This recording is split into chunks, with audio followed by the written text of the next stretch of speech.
siguiente programa es ajeno a la programación de Vea Canal. Cualquier eventualidad es responsabilidad del mismo. Vea Canal. Formando opinión con madurez.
Muy buenos días, apreciable audiencia de Vea Canal. Como siempre, muchas gracias por permitirnos entrar a sus hogares, que Dios los bendiga. Y hoy tenemos una serie de temas de actualidad nacional. Por ejemplo, vamos a continuar con el tema de las mineras, el tema de aquellas leyes que el Congreso de la República no ha aprobado, como la Ley de la Juventud, como la Ley de Radios de Comunicación Comunitaria y otras, pero también tenemos a dos invitados, a dos candidatos para diputados por los municipios de Guatemala, por el partido Nueva República.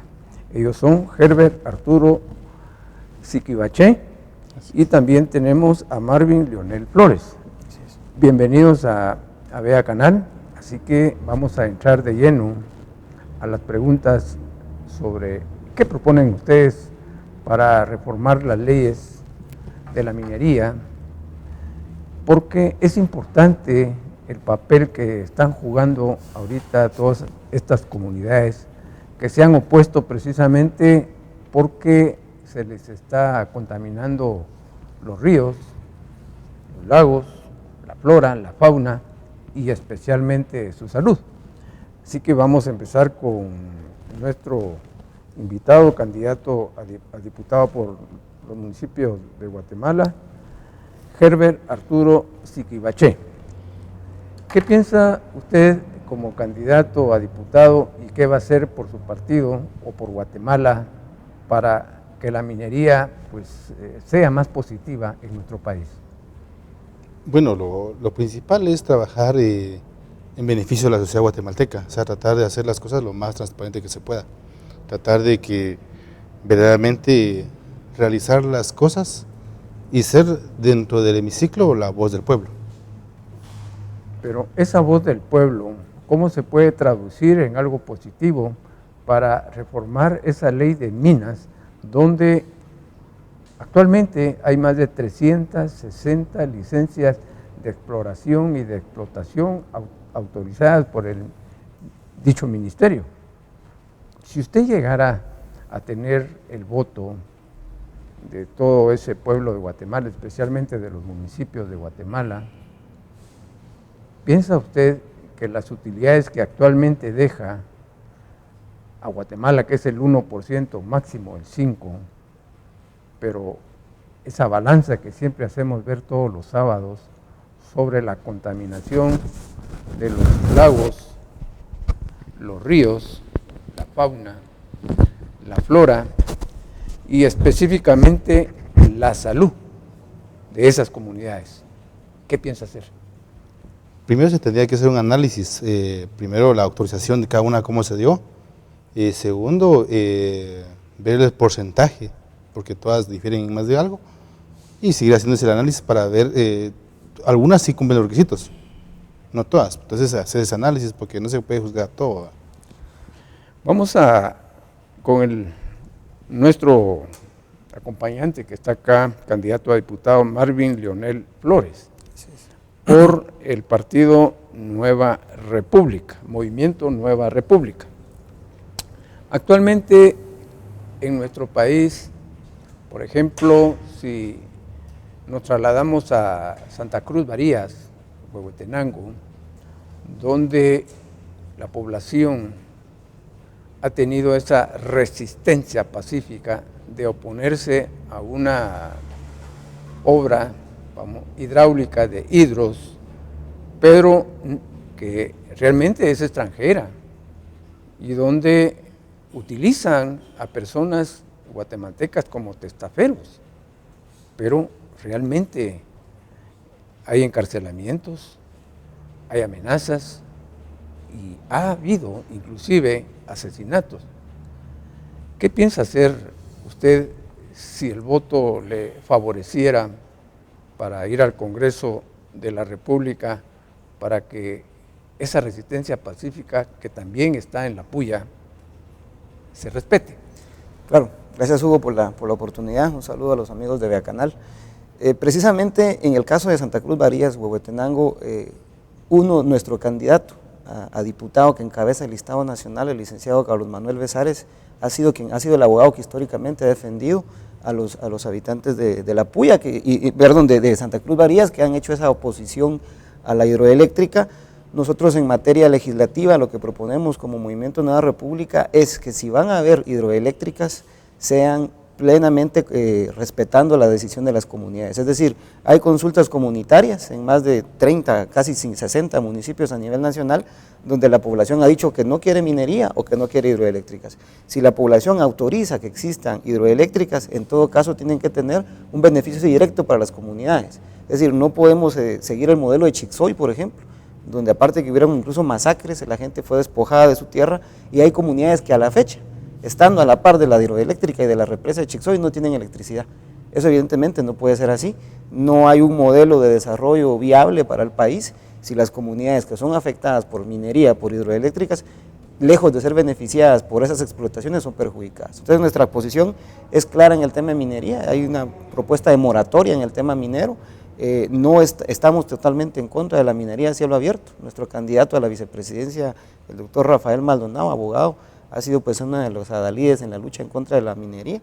Estamos en la prohibición de la minería y en el tema de las hidroeléctricas, sí y solo sí tienen un beneficio directo para las comunidades. Pero ¿qué sucede realmente con esas consultas de vecinos que todos sabemos que son vinculantes para las autoridades judiciales, para las autoridades estatales en cuanto al organismo ejecutivo, que a través del dicho ministerio de minería tiene a bien aprobar precisamente esas licencias de explotación y de exploración? Pero las consultas, sinceramente, por no llevarse un procedimiento idóneo que regula el Código Municipal, del artículo 141 al 147 aproximadamente, pues no se cumple. ¿Qué va a hacer usted que tiene la intención, por así decirlo, de parar en un momento dado, cuando todos sabemos que no cumplen ni siquiera con el impacto, el peritaje que tiene que hacer el Consejo Nacional de Áreas Protegidas para dar autorización a una empresa para que se le otorgue una licencia? ¿Qué va a hacer si hay alguna incongruencia como diputado y como organismo ejecutivo? Bueno, ahí la tarea del diputado evidentemente es fiscalizar al organismo ejecutivo para que se cumpla con la ley. Es decir, si se establece una moratoria minera por parte del Ejecutivo, si no se cumple con los estudios de impacto ambiental para la autorización de los procesos hidroeléctricos, mineros, etcétera, simple y sencillamente los procesos no deben darse. Las consultas comunitarias deben ser vinculantes.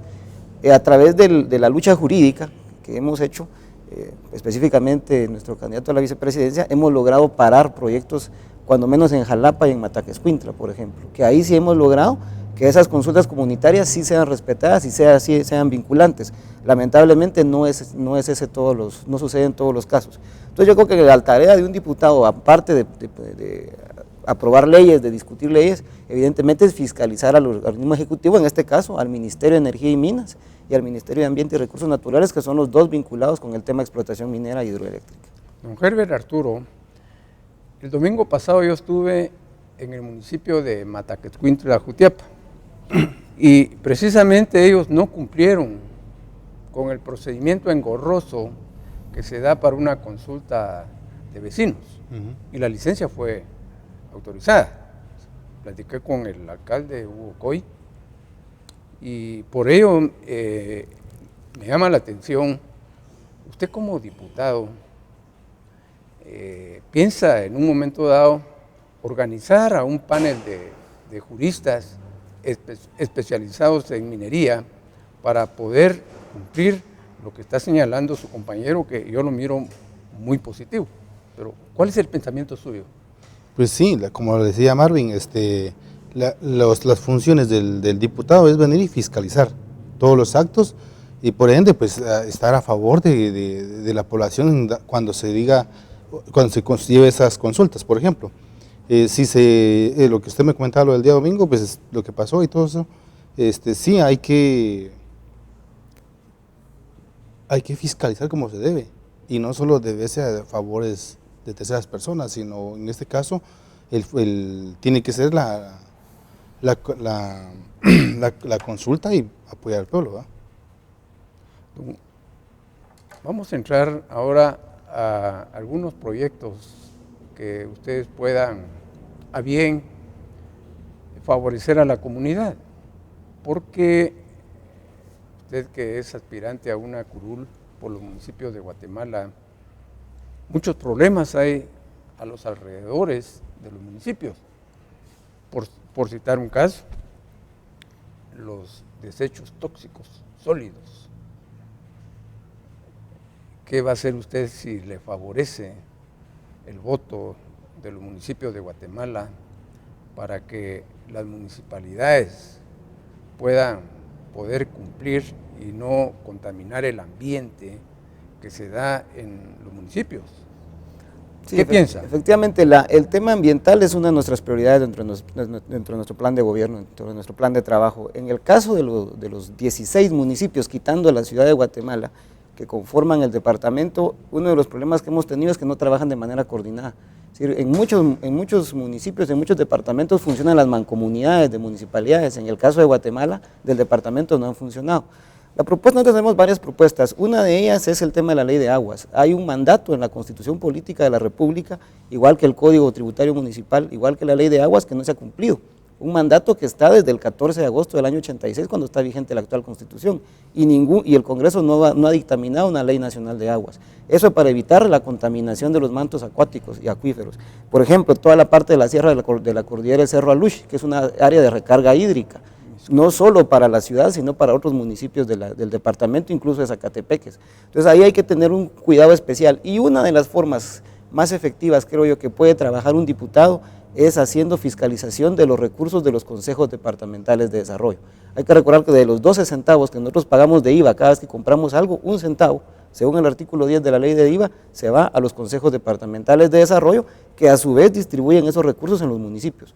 Esos recursos no deben estar yendo únicamente para iluminar estadios, por ejemplo, que es lo que muchas veces los alcaldes hacen. Esos recursos debieran ir para todo el tema de saneamiento ambiental, en construcción de plantas de tratamiento de aguas servidas, de tratamiento de basura. La basura en otros países del mundo es un negocio, se recicla y de ahí se saca dinero. Acá no, acá lo que se hace es que se contamina. Muchos alcaldes dicen que si tienen un río y un barranco son felices porque ahí tienen el basurero. Eso evidentemente no puede continuar. Hay que meterle muchos recursos y del mismo proceso de la basura se puede incluso sacar recursos para un correcto tratamiento. Muy bien, vamos a preguntarle a don Herbert Arturo, ya que se tocó la ley de aguas, que es una ley de carácter urgente, porque las mineras utilizan millones de litros de agua para poder depurar, vamos a decir así, 1 onza, 2 onzas o 3 onzas de oro, plata, de estos preciados metales, pero no está regulada. Es decir, cualquiera, los ingenios de azúcar también obstaculizan en un momento dado el cauce de los ríos que llega a otras regiones. ¿Qué sucede con esto? Que la agricultura, que somos un país tropical y que nuestra base es la agricultura. ¿Qué piensa usted sobre esa ley de aguas? ¿Cómo se pueda regular precisamente para que ese vital líquido llegue en una forma regulada y que realmente esas extensiones de tierra que tiene la palma africana, que tiene el azúcar, que tienen las minas y otras empresas, ¿qué piensa hacer usted? Pues, bueno, sería de crear una mesa de negociación en el cual pues, se busquen a los técnicos debidos para que nos ayuden, porque claro, o sea, por ejemplo, sí se va a regular en ley, pero también se necesita gente que nos ayude en el tecnicismo, para que se lleve eso a cabo como debe ser. Pero ese tecnicismo que precisamente hay que conocer en cuanto a los peritos que vayan a elaborar, o ya hay un proyecto de ley, por supuesto, llegó en primera lectura, según tengo conocimiento, hace algunos años, pero posteriormente por la presión de algunas instituciones mercantiles, pues ya no fue realidad. Pero sí me llama la atención, ¿están preparados ustedes para poder llegar al Congreso y que se apruebe esa ley? Pues tendríamos que, como bancada, si llegase a pasar, pues lo que se tendría que hacer es ver los puntos más esenciales de la agenda en beneficio de la sociedad guatemalteca. Por ejemplo, la ley de aguas, se tendría que tocar de inmediato, ¿verdad? Flores, ¿qué otros proyectos tienen ustedes para la juventud guatemalteca, para la niñez, para los adolescentes, tomando en cuenta que las maras, las pandillas, han hecho pues añicos a la sociedad guatemalteca? Ya no hay paz, ya no hay tranquilidad, ya no hay seguridad, ya no hay bienestar. ¿Qué piensan? Bueno, se tiene la tendencia muchas veces de que se piensa que por una ley se va a resolver todo, y es cierto, muchas veces puede ayudar. Digo que así como hay que desempolvar esa ley de aguas que pasó en primera lectura, pero que ya no avanzó, así hay que también retomar la ley de juventud y el código de la niñez y la adolescencia. También tenemos que revisarlo. Por ejemplo, nuestro candidato a la presidencia acaba de ir a una exposición allá por la Sexta Avenida en el Cine Lux, en el antiguo Cine Lux, donde se reporta que este año 5.100 niñas han sido violadas, por ejemplo. Eso es una realidad lacerante que no puede continuar. En el tema concreto de juventud, nosotros tenemos la propuesta de retomar la Ley Nacional de la Juventud y de reestructurar el Consejo Nacional de la Juventud del CONJUVE. Hay una institución CONJUVE que recibe mucha cantidad de dinero, que está ahí pues sin hacer el trabajo que debe hacerse, por corrupción, por clientelismo, porque se agarra a los jóvenes y se les dice, bueno, vamos a hacer una excursión, vamos a hacer esto, otro, que se les donan pelotas de fútbol, que eso está bien, pero digamos eso no resuelve en sí el problema de la juventud. En el caso de la juventud tenemos una propuesta, aparte de retomar toda la institucionalidad, empezando por CONJUVE, eliminar la corrupción que hay, el clientelismo que hay, es establecer programas de capacitación, ya sea mediante la escuela formal y la escuela informal, es decir, educación para el trabajo. Ahorita hemos visto incluso universitarios, graduados universitarios que no tienen empleo, pero a veces alguien más prefiere, bueno, dedicarse a la mecánica, a la carpintería, a la electricidad, a trabajos técnicos que de repente les tienen una mejor oportunidad en el mercado. Yo tengo amigos universitarios desempleados, que son graduados de licenciados, de economistas, de esto y de lo otro, pero también conozco mucha gente que ha optado por un trabajo técnico y le ha ido mucho mejor. Entonces hay que darle a la juventud esas oportunidades, creo yo. Don Herbert, hoy que estamos hablando de la problemática guatemalteca y precisamente sobre lo que hace falta en el país, ¿ustedes están de acuerdo, su partido por supuesto, en cuanto a esa bolsa solidaria, en cuanto a ese bono seguro, en cuanto a esas prebendas que se le estimula a la población, como los comedores solidarios, que en parte han aliviado la crisis alimentaria de muchos guatemaltecos? ¿Qué piensa usted al respecto? No es de que estemos en contra de estos programas sociales, simplemente hay que saberlos reestructurar. Por ejemplo, una bolsa solidaria, una bolsa segura, que se vaya a la zona 7, zona 8, disculpe, pero eso es pérdida, eso es clientelismo, eso es comprar el voto. Entonces, no se trata de comprar el voto, se trata de que, por ejemplo, en Guatemala se ha alimentado mucho a la pobreza. en vez de venir y enseñarles a pescar. En ese sentido hay que reestructurar los programas sociales. Si son buenos, sí.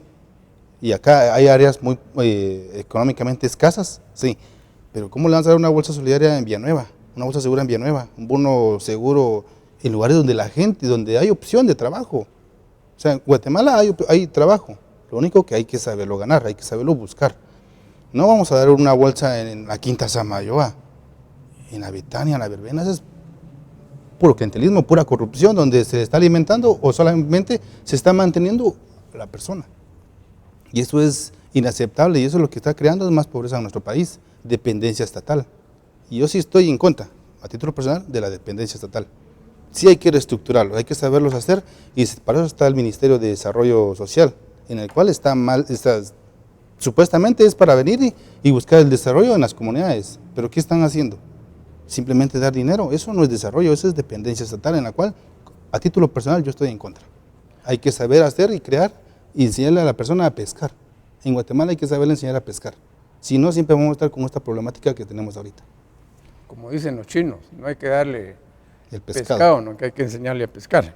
Finalmente, don Marvin Leonel Flores, vamos a concluir la entrevista, pero con la intervención suya. ¿Podría usted indicarle a toda esta audiencia de Vea Canal si el voto le favorezca a usted y a sus compañeros para poder trabajar por el pueblo de Guatemala que ansia esa paz, ese trabajo, esa dignificación de ser humano, esa vivienda que ya no existe, porque hace algunos años estuvo tapada la 9ª Avenida frente al Congreso para exigir una ley de viviendas para los pobladores, pero letra muerta. ¿Qué piensa al respecto y su despedida? Muchas gracias, Hugo. Bueno, efectivamente en el tema de vivienda, Guatemala tiene ahorita un déficit habitacional de 600,000 unidades, 600,000 viviendas. Nosotros creemos que hay que también otra vez, nosotros hemos trabajado durante casi 14 años en el tema de transparencia y lucha contra la corrupción, eso ha sido nuestro último trabajo durante varios años. Creemos de que hay que reestructurar también el FOGUAVI, el Fondo Guatemalteca de la Vivienda, y el FOPAVI, que es un fondo. Aparte que en el Ministerio de Comunicaciones hay un viceministerio encargado del tema. Nosotros creemos en el desarrollo de la construcción vertical, es decir, soluciones habitacionales al estilo de Nimajuyú, horizontal, donde había hay áreas verdes, hay sistemas de tratamiento de agua, y son espacios donde edificios de apartamentos de 4 niveles, donde hay casi que 48 apartamentos por cada nivel, por cada edificio. Entonces nosotros queremos que una solución al problema de vivienda es proyectos habitacionales al estilo de Nimajuyú, por ejemplo. Muy bien, vamos a agradecerle su presencia de Vea Canal y les deseamos toda clase de éxitos y sigan adelante por su partido. Muchas gracias, Hugo. Muchas gracias, muy amable. Y vamos a continuar con nuestro programa con nuestro buen amigo Corso.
Y como siempre vamos a continuar con Buenos Días Soto. Hoy tenemos a nuestro compañero Osvaldo Corzo, licenciado en Pedagogía.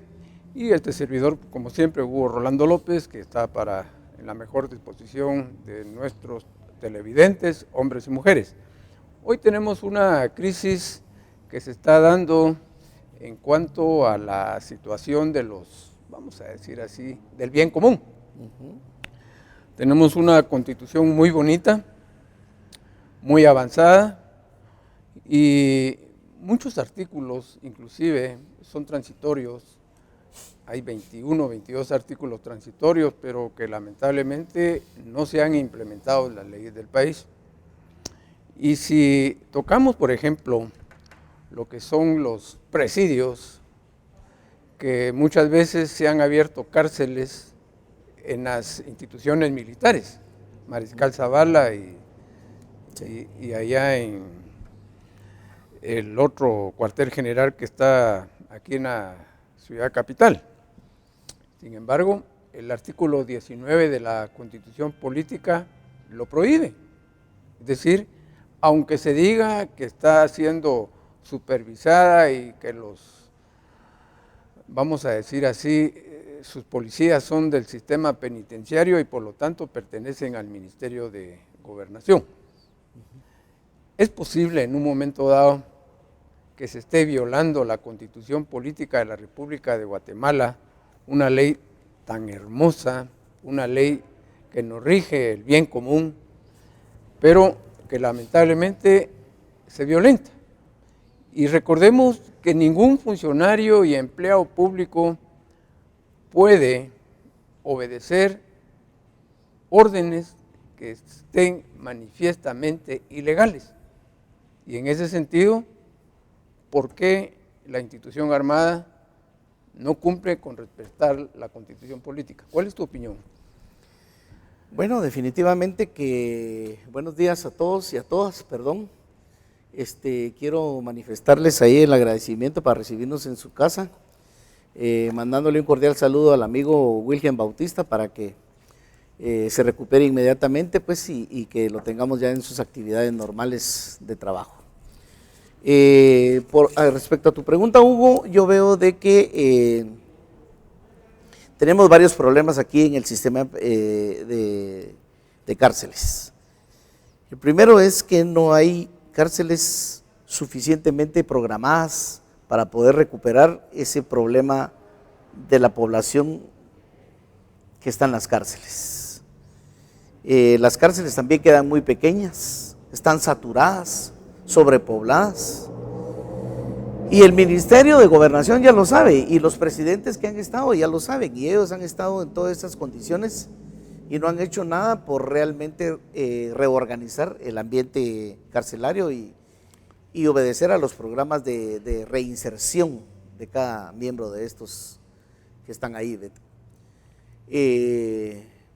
Lo otro es de que, entre comillas, los cuarteles han servido para manifestar protección a cierto tipo de gente que tiene problemas con la justicia.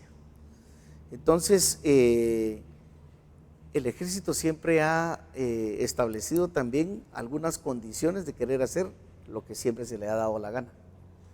Si se le ha disminuido bastante el poder, ¿verdad, Hugo? Como aquel poder que nosotros conocimos que tuvieron en el tiempo los periodos de gobiernos militares, ¿verdad? Que era totalmente totalitario, ¿verdad? Entonces hoy vemos que todavía hay secuelas de esa situación. Pero hoy por hoy, la Constitución Política de la República, como lo decías muy bien, manifiesta en el artículo 5, en donde uno no debe de obedecer órdenes que contravengan la misma Constitución. Y como lo dijiste muy bien anteriormente, es una violación a la Constitución. Es obvio que en este gobierno manifiesta la corrupción imperante, y no solo en educación se manifiesta eso, ni en la SAT, sino que también en gobernación, ¿verdad? Todos los ministerios están contaminados con una línea, ¿verdad? Entonces, eso pertenece a unas secuelas de las cuales realmente se tomará en consideración, digo yo, eso es lo que yo pienso, es lo que veo, la protección de este tipo de gente que tienen metidas en los cuarteles, ¿verdad? Entonces son cositas que realmente hay que ir poniendo en orden, porque si violentamos la Constitución teniendo una ley que nos da soluciones en un montón de cosas y no las cumplimos, entonces, y los primeros que lo hacen son los que realmente se eligen por medio de sufragios y se les da un empoderamiento de un puesto para determinar y poder resaltar algunas situaciones para resolver este sistema que tenemos nosotros. Entonces, ¿qué está pasando con esta gente, verdad? Sí, vamos a entrar también al tema. Tenemos una ley del sistema penitenciario que no se cumple, pero ¿qué vamos a hacer si las leyes son buenas, pero quienes lo aplican son malos? Usted, amigo televidente, amiga televidente, hará sus propias reflexiones allá en casa. Pero pasando a las políticas de Estado, los planes de trabajo, hemos visto un sinfín de candidatos. No vamos a citar nombres, por supuesto, porque no vale la pena, pero sí es importante ver que la población pide, por decir algo, salud, los hospitales no tienen medicina, pide educación, las escuelas no tienen maestros, no se arreglan o no se reparan los establecimientos educativos. Tenemos también, por decir algo, trabajo. El Ministerio de Trabajo no anda pues, muy bien que digamos. El costo de la vida, el Ministerio de Economía, que tiene esa grata función, pero que tampoco se cumple. Es decir, ¿qué políticas de Estado, qué planes de gobierno se podían implementar para el próximo periodo, 2016-2020, que es tan importante para la población, para que conozca y exija lo que debe hacer un gobierno, lo que debe hacer un alcalde, porque el agua, por ejemplo, en los diferentes municipios llega por horas o por minutos y a veces hay que madrugar, las calles están pues llenas de hoyos, ya parece Luna de Xelajú, aunque no es la ciudad de la que estamos hablando, Claro. Pero ¿qué políticas de Estado o qué políticas de gobierno, qué planes de trabajo se pueden dar para el próximo periodo con tanta necesidad que hoy estamos sufriendo los guatemaltecos? No hay empleo, no hay seguridad, no hay educación, no hay medicina, no hay nada. ¿Cuál es tu punto de vista? Fíjate, Hugo, que cuando estás hablando de políticas de Estado y planes de gobierno, a mí me llama mucho la atención y tenemos que hablar con la población. Usted señor, usted señora, usted joven, jovencita, háganos el favor de leer los planes de gobierno y exigir los planes de gobierno que tiene un candidato a alcalde, que tiene un candidato a presidente, que tiene un candidato, los planes de gobierno que tienen en cada ministerio, porque hay una responsabilidad para el bien común. Y eso lo dice la Constitución en el artículo 1 y 2. Entonces, todas estas condiciones nosotros las debemos de exigir pertinentemente, porque el pueblo con sus impuestos es el que realmente espera que se den saldos buenos en educación, en salud, la programación de trabajo formal, que en lugar de aumentar en condiciones de afluencia para los jóvenes y por cualquier tipo de ciudadano, por la edad que tenga, debe de ser inclinado también pues a una situación, a una política de Estado para poder desarrollar, pero imagínate, hay algunos grupos que realmente se están prestando también a construir esa mafiocracia que nosotros seguimos viviendo. Y por ejemplo, mira la corrupción y la impunidad que se viven en las redes de las estructuras criminales que son las ONGs y las fundaciones. Por supuesto que han de haber algunas que se salvan de este problema, pero no podemos seguir entendiendo nosotros por qué las ONGs, que existen más de 8,000 ONGs, manejen más de 2.800 millones del presupuesto nacional. Pero ¿qué sucede, Osvaldo? de que no se fiscaliza a todas estas fundaciones, que a veces hay fundaciones que reciben dinero del presupuesto general de ingresos ordinarios del Estado. A eso quería llegar. Y hay obligatoriedad Así es. por parte de la Contraloría General de Cuentas fiscalizarlas, Así es. supervisarla, el gasto público. Sí, así es. Y hay muchas también asociaciones de, entre comillas, de beneficencia que lucran con el pueblo, pero no se fiscalizan. Sí. Ese papel que debe jugar la Contraloría General de Cuentas, que es una institución autónoma, pero que se politiza porque ¿quién lo elige, sinceramente? ¿Cómo se elige por esa comisión de postulación y posteriormente el Congreso de la República? Pues fíjate que a eso quería llegar y profundizar un poquito más del tema en cuanto a la corrupción y la impunidad que trabajan estas fundaciones y las ONGs. Como bien lo decías, comités, patronatos, fundaciones, asociaciones, empresas manejan fondos de fideicomiso, que son cuentadantes, son fuentes de corrupción, ¿verdad? Hay una opacidad de tráfico de influencias y enriquecimiento ilícito de los funcionarios públicos y dueños de las ONGs, que resultan siendo familiares de políticos también.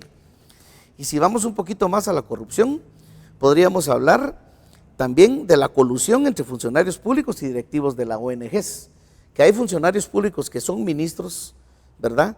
O que trabajan muy cercano al presidente o el vicepresidente, ¿verdad?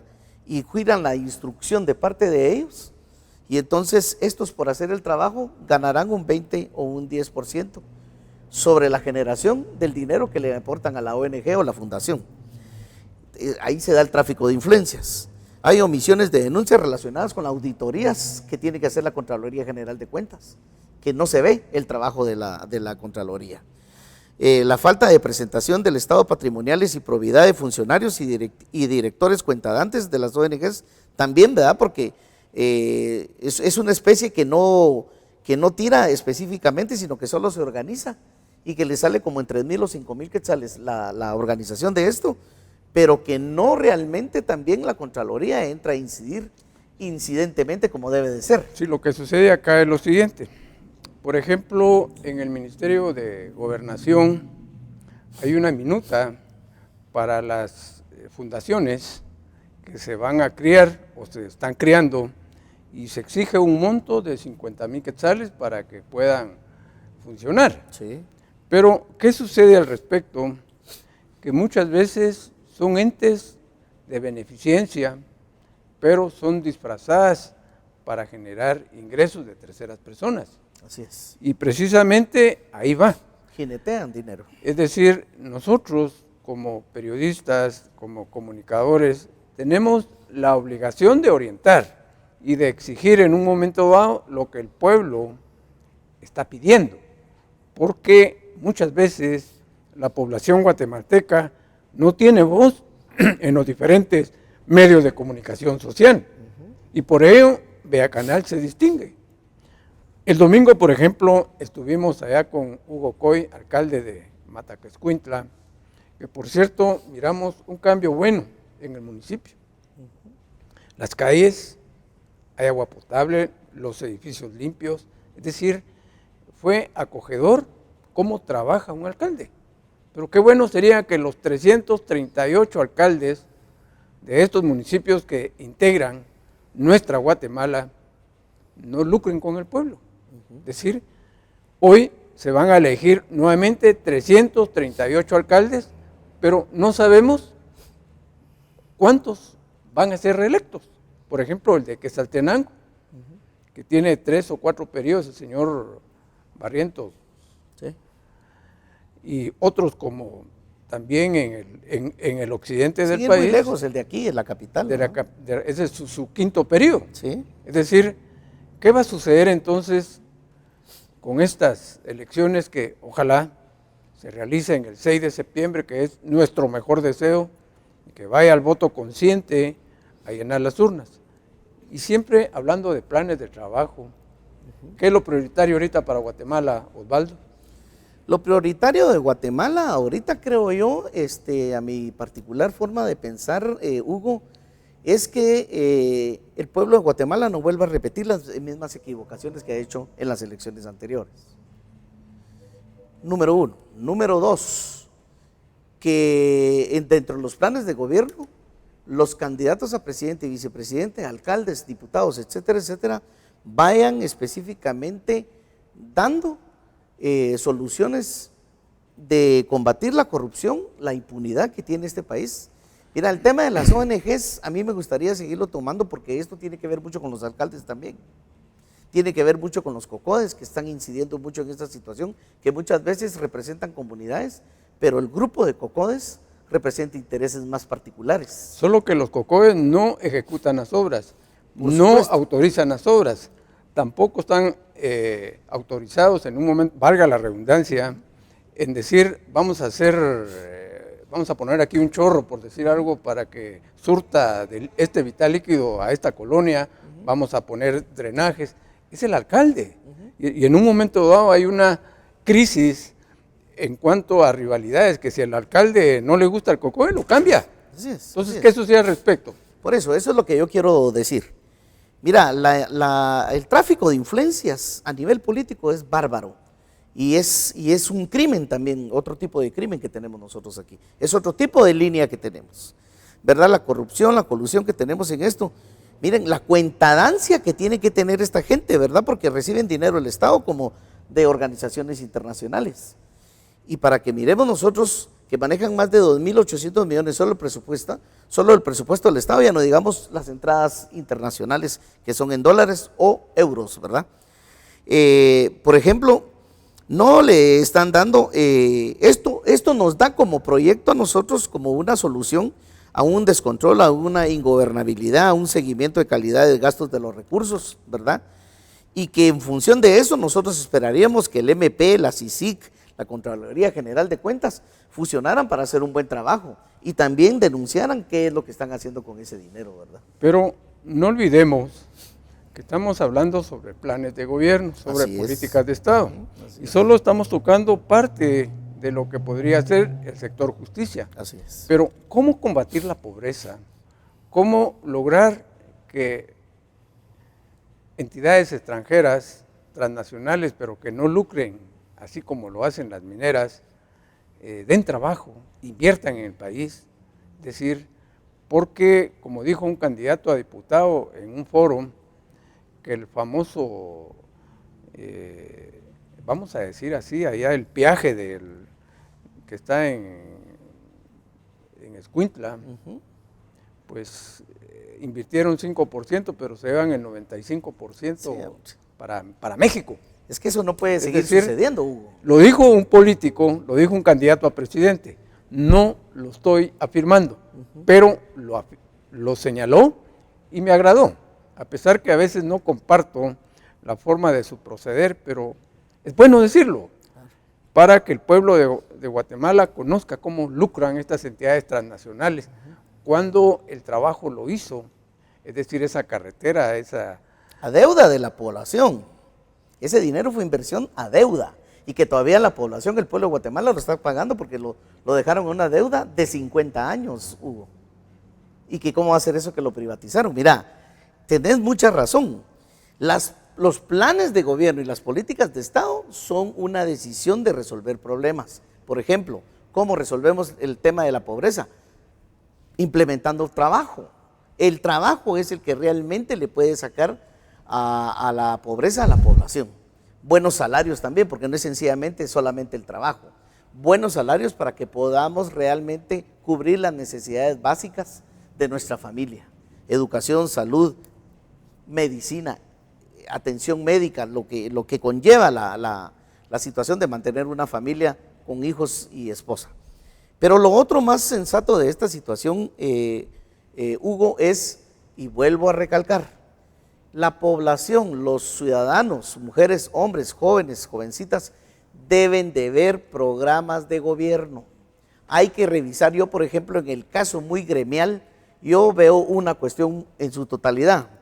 Miro finanzas, la proyección política financiera que va a tener que nos va a dejar este gobierno, porque nos va a dejar quebrados al que viene, ¿verdad? O al que quede. Tenemos que ver que esa proyección económica, ¿para qué nos va a alcanzar? ¿Para qué realmente nos va a ayudar? Porque si nos dicen o nos siguen alimentando en la cabeza de que tenemos déficit fiscal, pero todavía no miramos nosotros los verdaderos corruptores, porque los corruptos ya están algunos, pero los corruptores ¿en dónde están? Porque ni presos están, ni siquiera han mencionado nombres, y ahí la CICIG sí tiene un saldo rojo con el pueblo de Guatemala. Entonces tenemos que comenzar a determinar todas esas cuestiones para que la población pueda cambiar. Y en los puestos de trabajo de los ministerios, como el presidente, la población tiene una obligación realmente de fiscalizar que llegue la gente idónea, que conozca, que tenga experiencia de la línea de trabajo y sobre todo el saldo rojo que tienen los ministerios con la población de Guatemala. Entonces, el pueblo de Guatemala dentro de 15 días va a tener, más o menos dentro de 15 días va a tener una decisión grande. Si el pueblo de Guatemala quiere seguir alimentando este sistema corrupto, perverso, que nos mata poco a poco, a pausas, y no necesitamos un genocidio de balas y todo lo demás, sino que un genocidio económico que nos están dando, o ecológico como se ha dado, ¿verdad? Entonces nosotros vamos a ser corresponsables de la situación que tenemos acá. Pero tenemos algo muy particular. Sí. Recientemente el presidente de la República señaló de que el presupuesto va a continuar el mismo, es decir, 65,000 millardos aproximadamente para poder satisfacer todas las necesidades de nuestro país. Pero si vamos al Congreso de la República, por decir algo, tenemos salario de un conserje de 14,000 quetzales, de una secretaria de 19,000 quetzales, y no hay una reclasificación de puestos, que por cierto salió publicado en las redes sociales esta semana, y sinceramente me llamó la atención. Es decir, son miles de quetzales para gente que no hace nada ahí en el Congreso de la República. ¿Por qué no hay una reclasificación de puestos? Si el Congreso de la República puede emitir una ley, ¿por qué el pacto colectivo hay un guardián que gana más que un diputado? Es horrendo, es horrible poder señalar estas situaciones y me llamó sinceramente mucho la atención y bajé de internet estos salarios que por cierto con nombres y apellidos y son miles de quetzales para gente que no tiene un nivel académico. Es decir, ¿por qué invertimos en personas que son allegados de los políticos y por qué no se hace nada al respecto? ¿Cuál es tu opinión, Osvaldo? Mira, Hugo, es producto del desorden, es producto de la corrupción, la impunidad. Yo te voy a hablar con mucha claridad qué es lo que realmente existe y qué es lo que he visto yo ahí. El problema ahí es que hay demasiado nepotismo, mucho cuatachismo. Los políticos llegan al poder y como hay gente que trabajó política con ellos, entonces ya los insertan con esas condiciones económicas. Sin embargo, hay que reconocer también que hay algunos trabajadores, por ejemplo, en el caso del magisterio, ¿verdad? Hay peritos, hay secretarias que trabajan en los establecimientos y que no ganan el mínimo. Es parte del desorden, pero es parte más que todo de la ideología neoliberal capitalista que quiere apachar al trabajador y siempre lo quiere ver como una persona de esclavo, que dé un servicio pero que no gane lo mejor que se pueda. Entonces, por ejemplo, en la Corte Suprema de Justicia nosotros vemos que los que manejan consejos y todo esto tienen 15, 20 años de estar trabajando y hasta ahora lograron tener un salario decoroso, no porque barran o porque limpien un vidrio o porque libren escritorios deben de manejar mal o ganar mal dinero. Ahora, hay que reconocer que la reclasificación se ha hecho mal porque la academia no se toma en cuenta en este país. Es que eso es una verdad. Te puedo hablar del Ministerio de Educación, en donde tenemos muchos maestros que tienen posgrados, maestrías, son doctores, etcétera, etcétera, y siguen ganando como maestros. Y el pacto colectivo no ha contemplado darle mejoras condiciones al desgaste, a la inversión, a la condición de poderse promover mejor académicamente para poder desarrollar mejor. Pero aún así, cuando uno está formado académicamente, si el Ministerio de Educación no le brinda las herramientas de trabajo a uno, es difícil que haya calidad educativa.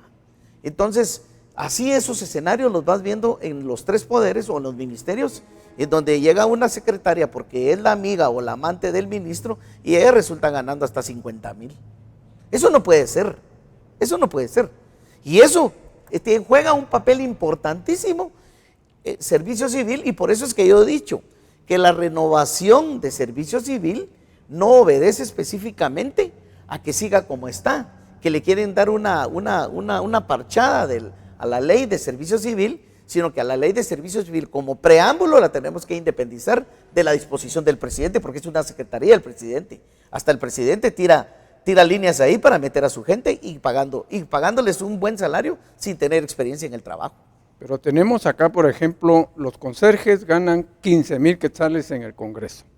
¿Después de cuánto tiempo? 15,000 quetzales, pero 15,000 quetzales no es un salario demasiado digno para una persona por ser secretario de un... Tal vez no digamos demasiado digno, sino que es digno. Es Alfredo Tumash, es decir, y más 30% en horas extras. Es decir, tenemos también a Mélida Franco, que gana 15,035 quetzales, que es una secretaria. Tenemos a Eric Villagrán, 18,000, y así. Tenemos una lista, pero tremenda de salarios que nosotros no sabemos realmente por qué se invierte, cuándo se puede, en un momento dado.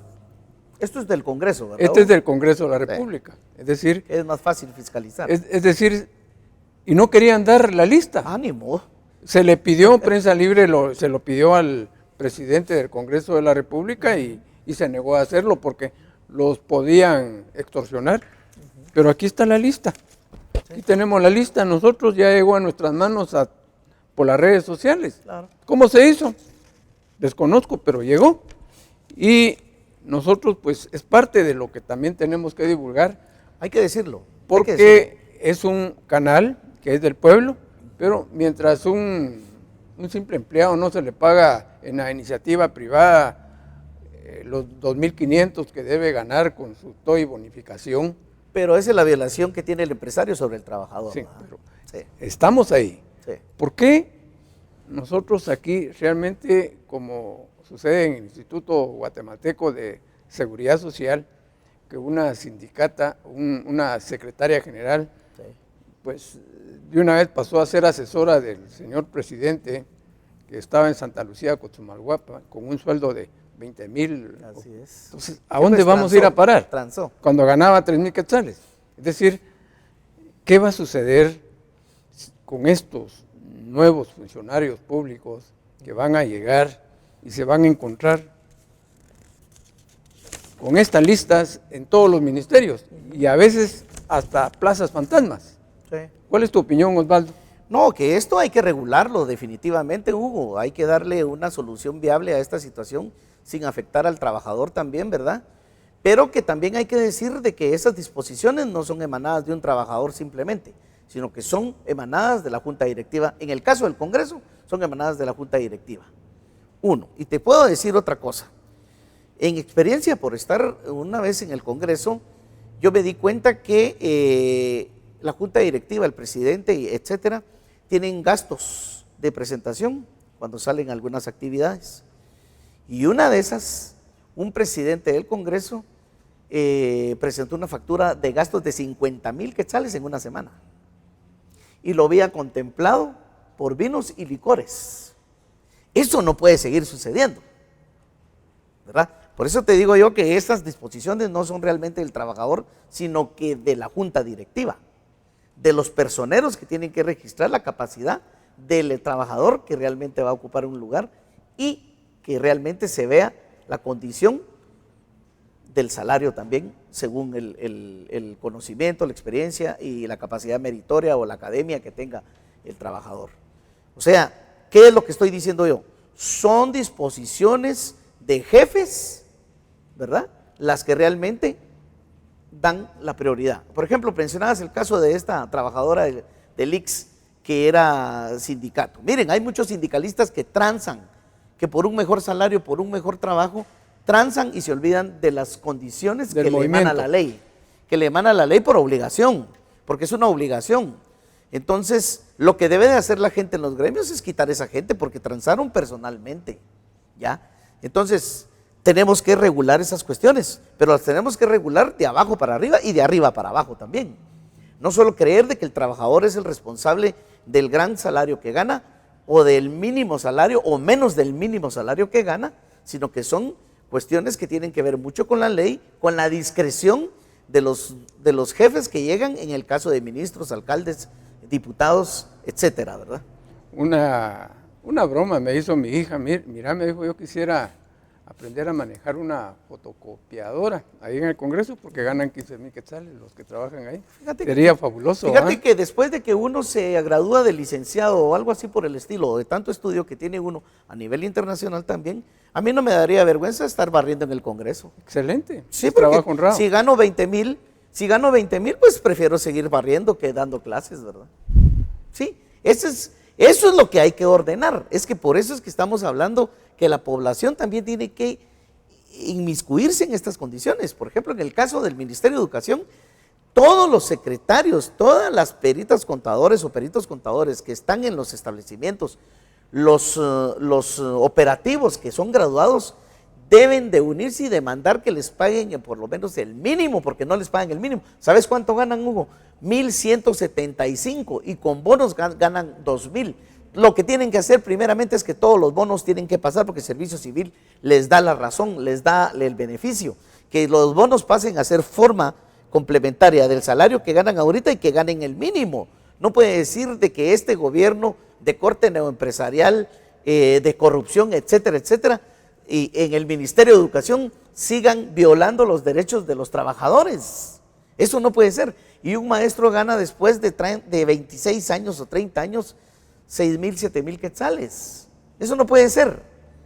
En cambio, en el Congreso vemos otras cosas. En la Corte Suprema de Justicia igual vemos otras cosas, ¿verdad? Entonces, eso hay que regularlo y hay que componerlo. Interesante la plática, creo que se nos alargó, pero es importante que el pueblo de Guatemala conozca. Sí, tiene que conocerlo. Porque si no decimos lo que la población piensa, lo que el pueblo de Guatemala quiere saber y que no tiene voz en otros medios de comunicación social, pues nosotros tenemos que decirlo. Y en un momento dado, hasta riesgo corremos. Tenemos que dar a conocer las cosas como pero son. hay que dar la cara. Sí, hay que dar la cara. Y por eso es que ahora, el 6 de septiembre, que se van a celebrar las elecciones para 338 corporaciones municipales, síndicos, concejales y alcaldes, presidente, vicepresidente, diputados al Parlacén, diputados distritales y diputados del Estado Nacional y la capital que tiene dos distritos, el de los municipios y el de la capital. Pero, ¿qué realmente se puede esperar, Osvaldo, para que esa población llegue a votar y conozca esos planes de trabajo y que los candidatos se los den a conocer? Porque no se sabe. Muchos alcaldes se van con la situación de la angustia. Como ejemplo, dicen, bueno, usted mira a esa señora, lleva su agua a su casa, pero no tiene ni siquiera dinero para comprar una estufa. Yo lo voy a hacer. Pero ¿será ese plan de trabajo para poder ilustrar a una población cuando realmente no se sabe de esos 65,000 millardos del presupuesto general de ingresos ordinarios, cómo se va a solucionar, por ejemplo, la deuda externa, por decir un ejemplo? Por la interna. Mira, Hugo, es increíble, no por falta de voluntad, porque ninguno de los políticos cuando conoce realmente el presupuesto financiero del Estado y ya está empoderado o ya está en el poder, realmente va viendo las cosas, cambia la gente ahí, número uno. No debería de ser así. Número dos, cuando estas situaciones se dan de este tipo, entonces se buscan las maneras de cómo ver y solucionar y trabajar con esos 65,000 millardos, ¿verdad? Millardos, perdón. A eso se le podría sacar muy buen rédito. Pero si los planes de gobierno, la población, vayan no porque les guste o porque les caiga mal, sino que usen cabalmente el raciocinio y no las emociones en este sentido de las votaciones. Vayan a las filiales, subfiliales o a las casas principales de donde están los partidos políticos y pidan el plan de gobierno de cada partido. Analícenlo. Miren ustedes qué van a hacer estos señores, qué intenciones tienen que hacer, porque no vaya a pasar lo que pasó con la UNE, que pasaron 8 años o más de 8 años promoviendo un plan de gobierno. Cuando Álvaro Colón llega a la presidencia, lo primero que hizo fue tirarlo a la basura y comenzó a seguir alimentando el sistema paupérrimo que tenemos. Es una corrupción que hizo ese señor total, ¿verdad? Por ejemplo, había una persona idónea para el Ministerio de Educación y resultaron poniendo a una señora que había manejado por ONGs, ¿verdad?, un programa de lectoescritura y la pusieron de ministra. Y al año se tuvo que ir porque no aguantó la presión de cómo estaban las situaciones en el Ministerio de Educación, descontextualizada totalmente. Entonces, nosotros tenemos esa obligación de ir a buscar los planes de gobierno de todos estos partidos para exigirles que lo que están poniendo ahí, si nos parece, es bueno. Si no nos parece, hay que incidir, hay que deliberar. Y en este caso sería con los gobiernos con los partidos de gobierno, con los partidos que están ahorita para la situación de las elecciones, de ver más o menos los que realmente sí van a ganar o van a pasar a la segunda vuelta, ¿verdad? Pero los alcaldes, que es el gobierno local, que es el gobierno municipal, que tiene incidencia en el desarrollo de su municipio, que tiene incidencia en la educación de su municipio, porque cuando el Ministerio de Educación no le paga a los maestros, el alcalde tiene que ver qué hace para darle educación a su pueblo. ¿Por qué razón tocamos ahora las corporaciones municipales? Porque por cada municipio a veces hay hasta 12 y 14 candidatos, pero esos 12 o 14 candidatos no están preparados. No, lamentablemente, así es. No conocen ni su municipio, simplemente son lanzados al azar por el partido político o por el comité cívico para ganar votos y sumar votos para la presidencia, pero de su municipio no conocen la problemática. Por citar un caso, el transporte urbano. La policía municipal de los municipios. Hay municipios que no tienen policía municipal. ¿Ya? No hay. No existe. Es decir, hay municipios que son la mayoría que no tienen transporte público. Es decir, ¿cómo se norman a los mototaxis, a los bicitaxis? Simplemente corrompiendo a los alcaldes. Es decir, no hay una normativa que se pueda utilizar para darle bienestar, comodidad y seguridad al usuario. ¿Cuál es tu punto de vista? No, que es obvio y reitero, Hugo, hay que regular esto como debe de ser. En el caso del ejemplo que pones, de que los alcaldes no regulan una situación de estas con los bici o con los motos, no cabe duda que el alcalde ahí lo que quiere son impuestos. Va a cubrir una cantidad de bicimotos o mototaxis, etcétera, o lo que exista, ¿verdad? Y lo que quieren son impuestos. Porque resulta que la alcaldía, el alcalde que salió perdió, la dejó en déficit, en deuda, ¿verdad? Y entonces el alcalde viene y recurre a que si hay alguien en necesidad de transporte que viene a suplementar o a satisfacer las necesidades de servicio, no digamos una camioneta, ¿verdad?, que es una obligación ya en una función de público, del servicio público, esto se tiene que regular, Hugo, pero no realmente ver de que un alcalde va a improvisar en la alcaldía. No se improvisa, se programa y se proyecta, ¿verdad? Pero eso tiene que ver mucho con el tipo de grupo político que se lance a las tomas de la comuna, a la municipalidad.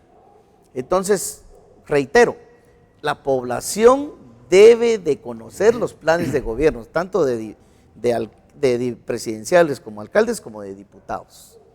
Y tiene que incidir en eso, porque al final los afectados somos nosotros como población. Y nosotros tenemos que velar por eso. Si el pueblo no se suma a este cambio de mentalidad del qué hacer político en este país, entonces sí vamos a estar condenados a seguir viviendo peor de lo peor que estamos viviendo.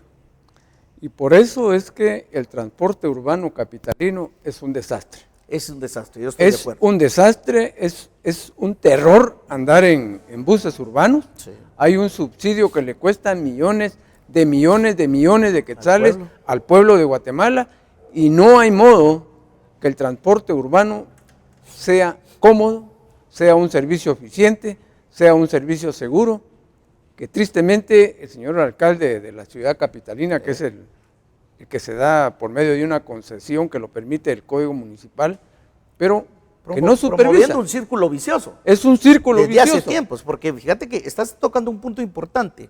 Dentro de la capital que nosotros vivimos aquí, nosotros vemos que hay un subsidio para el transporte.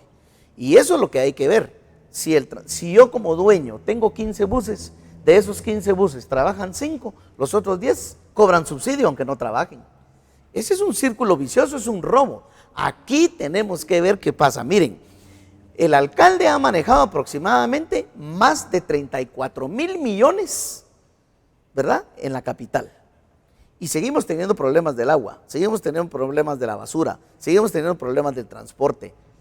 No es solo pintarle la cara a la ciudad, es suficiente. ¿Y el tránsito dónde lo hagas? El tránsito que mira, es increíble que el día viernes todo el mundo ya sabe que el tránsito es difícil en las horas pico. Eso hay que regularlo. Y el alcalde ahí está y no sé ni para qué, ¿verdad? Pero oiga, población de Guatemala, 34,000 millones de manejo que el alcalde tiene ahorita, ¿verdad? Y no ha solucionado los problemas torales de la municipalidad o de la ciudad capital. En una ocasión me tocó representar a mí a una entidad de prensa en una organización para conocer la problemática del transporte urbano. Y precisamente esa entidad que yo representé, que es periodística, pidió la intervención del transporte urbano, porque sinceramente los días domingos, los días sábados, los días miércoles o jueves, no transitaba el total de unidades para la población. Pues. Y luego, el subsidio. Es decir, la problemática del transporte urbano, ¿quién la va a solucionar de los candidatos de la ciudad capital? Hasta el momento ninguno ha dicho, esta boca es mía. Sí, sí. Mira, yo te quiero decir de que escuché a uno que ha sido alcalde en un municipio, en Santa Catarina, y lo escuché ver cómo él, si llega, va a repartir dentro de las zonas el presupuesto de la asignación del Estado hacia la municipalidad. Son como 2,000 millones aproximadamente lo que le dan a la municipalidad de la capital, que es la más cara, ¿verdad?, para la aportación. Por el Transmetro. Entonces, pero también fíjate que si vemos un poquito más en la condición del Transmetro, oiga, pueblo de Guatemala, el Transmetro es una deuda que se adquiere a nombre del pueblo de Guatemala, como los tomates, que se renegociaron como 3 veces, 2 a 3 veces la deuda. Y resulta que si el alcalde se va, si no gana estas elecciones, se lleva el Transmetro. Y es una deuda del pueblo. Pero ¿qué sucede, por ejemplo, con lo que señala el Código Municipal, de que a los 72 años cumplido, él debe renunciar? Se tiene que ir. Es una situación compleja, que se tiene que ir a tribunales de justicia. Hay muchas personas y instituciones interesadas al respecto. Pero lo que sucede es que hoy tocamos temas torales de lo que nos está sucediendo a los guatemaltecos. Y que hay que hablarles un poquito más, ¿va? Y es agradable Sí. ese saborcito que sentimos para que los candidatos a las alcaldías realmente trabajen por su pueblo, no se enriquezcan, no sean 338 nuevos ricos. Así es. Sino que sean 338 servidores públicos de corazón, de conciencia, y que tengan esa capacidad para sacar adelante a su gobierno municipal. Y que la población los recuerde por lo que hicieron. por lo bueno que hicieron, porque hay mucha gente que conozco yo que sí ha trabajado en educación, que sí ha dejado carreteras, que sí ha aportado a las condiciones de salud, ¿verdad? Este es el caso de que te digo yo de este amigo que yo escuché, amigo le digo, pero no es mi amigo, ¿verdad? Yo lo escuché, incluso le increpé algunas cuestiones, pero me parece que a él lo recuerdan muy bien de donde ha sido alcalde por el trabajo que ha hecho. Entonces hay población y incluso me di la tarea de viajar a ese municipio. Fui a preguntar con algunos maestros cómo estaba la situación, porque fui con otras cosas, y me dijeron que realmente sí estaban convencidos, incluso las capacitaciones que les dio, porque capacitaron y profesionalizaron al personal docente allá, cosa que no lo hizo la MUNI, el ministerio, sino que la MUNI lo tomó. También subió el YUSI, es decir... Por supuesto, entonces por supuesto. hay cuestiones que no vamos a... Pero vemos de que se invierte, no como decías tú, que cada candidato a alcalde que llega a la alcaldía es un nuevo millonario y no hizo nada. No porque le puso alumbrado a un campo de tierra, él cree que ya cumplió. No, eso no es cumplir, ¿verdad? Y lo otro es que el agua, que son problemas torales en todas las municipalidades, no llega como debe ser, porque todo el mundo te cobra por el día, pero no te echan el agua 24 horas, sino que te echan el agua 2, 3 horas. Pues bien, antes de finalizar el programa, vamos a enviar una felicitación muy sincera al licenciado Ernesto Zitamul, autor de la obra La Asunción de Panchoy a la Ermita, que por cierto me entregaron tarde la invitación, pero vaya nuestra felicitación y nuestro aprecio al licenciado Ernesto Zitamul, autor de la obra. Que Dios lo bendiga, siga adelante con esta clase de trabajo intelectual, que creo que usted es un buen amigo, es secretario de la Comisión Jurídica allá en el Instituto de Previsión Social del Periodista, donde yo presido dicha comisión. Felicitaciones a usted y a su familia por ese esfuerzo que hizo al dejar una obra para el saber y para la historia. ¿Tu despedida? Bueno, gracias Hugo, gracias a todo el televidente que nos escucha y que realmente quisiera haber ahondado un poquito más del tema de las ONGs, porque nos faltó mucho que ahondar, porque es un poder paralelo, clientelista, y que le falta capacidad al Estado para convertirlo en una función como debe de ser, no que se convierta en un grupo para poder facilitar dinero y jinetear un dinero a las ONGs para poder desarrollar alguna actividad. Y reiterando que el pueblo de Guatemala siga conociendo los programas de gobierno de los presidenciales, de los alcaldes y de los diputados y los compromisos, y que los hagan firmar documentos para decirles que firmaron y que no han cumplido, y que si vienen a la reelección, que los manden por afuera. Gracias Osvaldo, quiero agradecer a nombre de Vea Canal, a usted amigo televidente, amiga televidente, por habernos permitido entrar a sus hogares. Que Dios los bendiga y que comente realmente lo que aquí nosotros exponemos, porque lo que hacemos es lo que nos dice nuestro pueblo para que lo digamos. Reflexione este 6 de septiembre y como siempre nos vemos el próximo sábado, Dios mediante. Hasta pronto.